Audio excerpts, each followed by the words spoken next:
बड़ी खबर मिल रही है। यूक्रेन के क्रामाटोर्स्क में रूस ने बड़ा हमला किया है। यूक्रेन के क्रामाटोर्स्क में रूस का बड़ा अटैक, बड़ा हमला और मिसाइल से अटैक किया गया है।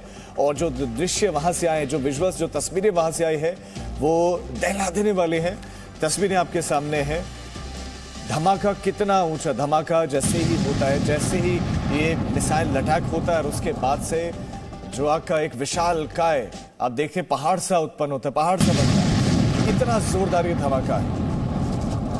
हमले के बाद से इलाके के लोग, बताया जा रहा है कि जो वहां पर रह भी रहे हैं, ज्यादातर लोगों की वो बंकर में छुपे हुए। और ये बिल्कुल ताजा तस्वीरें हैं। सी न्यूज पर एक्सक्लूसिव आप इन तस्वीरों को देख रहे हैं। ये रूसी सेना का अटैक है और अटैक कुछ इस तरह का है कि लगातार जोरदार बड़े बड़े हमले कर रहा है। लेकिन इस बीच जो अब निशाने पर आया वो है क्रामाटोर्स्क। बड़ा धमाका हुआ।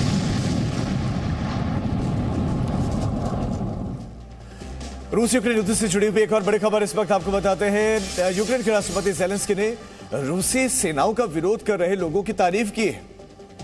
ज़ेलेंस्की ने कहा है कि हमारे लोग पीछे नहीं हटते, वो हार नहीं मानते, वो प्रतिरोध नहीं रोकते और घुसपैठियों को कहते हैं कि अपने घर जाओ।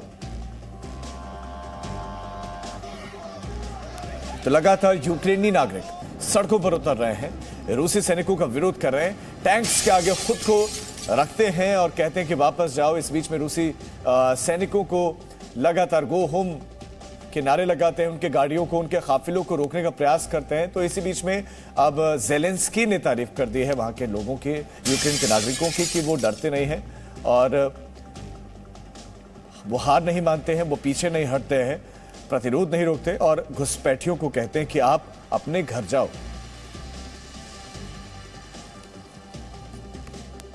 Коли не маєш зброї, а тобі відповідають пострілами, і ти не біжиш.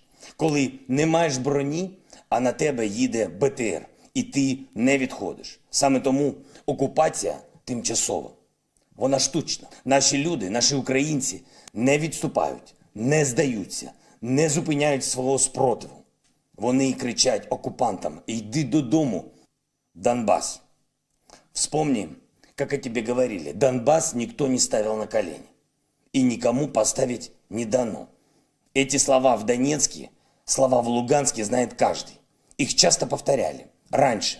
А что сейчас? Донбасс сейчас самое время. Мы обращаемся ко всем людям на временно оккупированных территориях. तो आपने ज़ेलेंस्की को सुना, वो कह रहे हैं कि यूक्रेन के लोग पीछे नहीं हटेंगे और इसका सबूत यूक्रेन की राजधानी कीव में देखने को भी मिल रहा है। वहां पर आम लोग युद्ध में शामिल होने की तैयारी कर रहे हैं। कीव के सामान्य नागरिक हथियार उठाने के लिए तैयार हैं। वो मिलिट्री ट्रेनिंग ले रहे हैं। जिन लोगों को कभी हथियारों से जिनका कभी वास्ता नहीं रहा, वो भी रूसी आक्रमण का मुकाबला करने के लिए हथियार थाम रहे हैं। ये तस्वीरें हैं, ये यूक्रेनी नागरिक हैं जो कि ट्रेनिंग ले रहे हैं। यूक्रेनी नागरिक ये कह रहे हैं कि हम नहीं हटेंगे। खासतौर पर कीव में रहने वाले जो लोग हैं वो कह रहे हैं कि रूसी सैनिक आएंगे तो हम उनका डटकर सामना करेंगे और ट्रेनिंग उनको दी जा रही है। I want to fight also because this is my country, this is my home, my thoughts, my family, all of my, I don't know, pressures, everything is here. Ukraine पर रूस के हमले का आज 11वां दिन है और 11वां दिन जैसे पहले दिन तस्वीरें आ रही थी वैसी ही तस्वीरें लगातार आ रही हैं, जिसे देखकर लगता है कि रूस किस तरह यूक्रेन की धरती ही नहीं बल्कि उसकी संप्रभुता पर भी चोट करना चाहता है। अब जो ताज़ा तस्वीरें आई हैं वो एनेर्गोदार की है। यूक्रेन के एनेर्गोदार इलाके में सिक्योरिटी सेंटर से आई इन तस्वीरों को आप भी देखिए। इसे यूक्रेनी मीडिया ने जारी किया। इसमें कुछ सैनिक नजर आ रहे हैं जो एक इमारत से यूक्रेनी झंडे को निकाल रहे हैं और किस तरह यूक्रेन के ध्वज को निकालते हैं और उसके बाद उसको जमीन पर फेंक देते हैं, आप देख सकते हैं।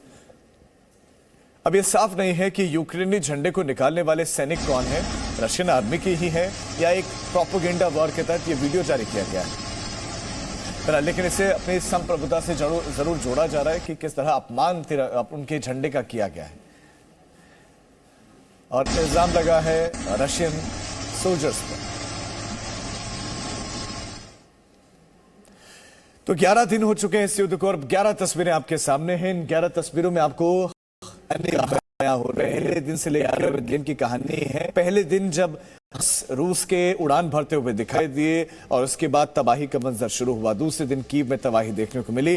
खार्किव में ऐसी गोलाबारी हुई रिहायशी इलाकों में, सरकारी इमारतों में, रेजिडेंशियल एरियाज में कि सब कुछ तहस नहस। चौथे दिन न्यूक्लियर अलर्ट हुआ, इस तरह की बयानबाजी हुई।